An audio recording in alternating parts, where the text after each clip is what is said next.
Hey guys, I hope this finds you well and healthy and getting lots of sunshine when you can. I also want to remind you not to forget to hit the subscribe button on my channel and to click the bell for notifications so that every time I upload a new video for your class, you'll be notified. Also, I want to take a minute just to say thank you and how proud I am of all you guys for your persuasive essays. They were really well done. I was very pleased. Don't think anyone did poorly on them. So I just want to, give you a pat on your backs, even though I can't see you.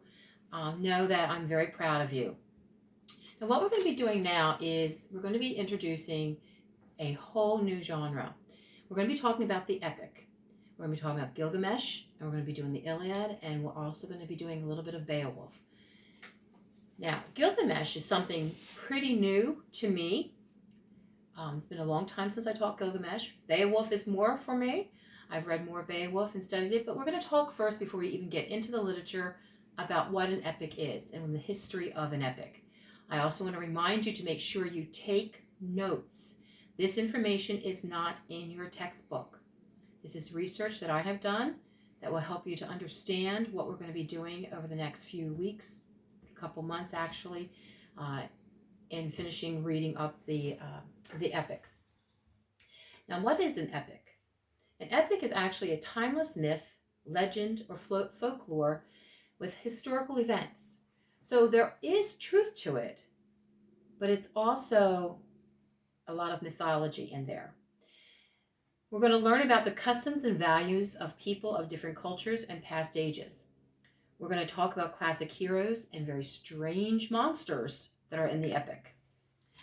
The Epic of Gilgamesh introduces the Sumerian and Babylonian mythology.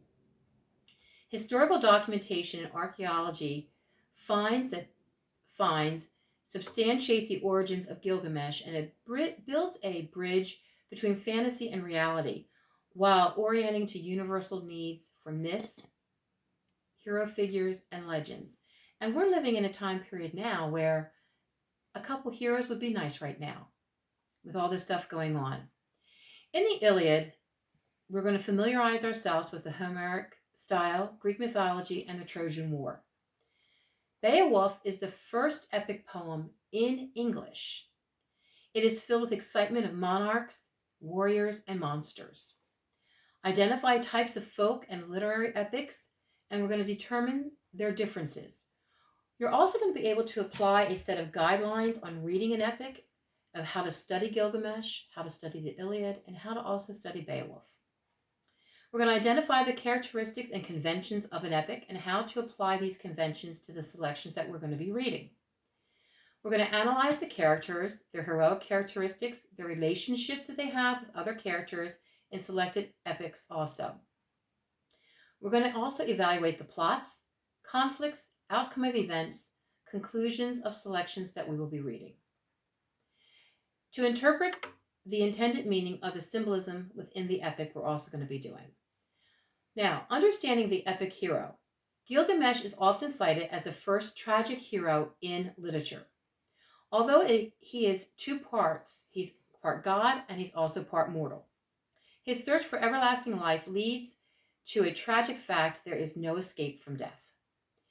Different episodes of the story are unified by the search for permanence. Early episodes of Gilgamesh wishes to gain eternal fame by heroic actions. After the death of his faithful companion, Enkidu, Gilgamesh becomes obsessed with his own mortality. He undertakes a futile or useless journey in search of everlasting life. He gains wisdom and resignation to the common fate of all human beings. Recognizing characteristics of the Old English poetry is the last thing that I'm going to discuss prior to the exercise I want you to start doing. Old English poems like Beowulf were memorized and recited at banquets in the halls of kings and rulers of wandering poets. Eventually, the poems became written down. Translations in the text retain certain features of the oral tradition of Old English poetry. One characteristic that we're going to see a lot of is alliteration, which is the repetition of similar consonant sounds, usually at the beginning of the word. Now, here's an exercise I want you to do. And You have a week to do it. In introducing our unit, I want you to compile a list of well-known people, both past and present, who through their actions might be considered heroic. Find photographs, newspaper clippings, and literary sources that feature these personalities. Share choices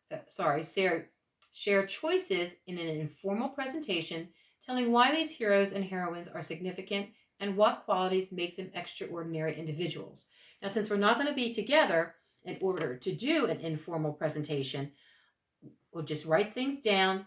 It can be very bullet point. It doesn't have to be even a big essay. Just jot some ideas down. Now, the next section we're going to be talking about is interpreting the quest of Gilgamesh. Again, I hope everyone is staying healthy, making sure you're using excellent hygiene of washing your hands, going outside for some fresh air when necessary and when you have the opportunity. And again, I'll see you and talk to you soon.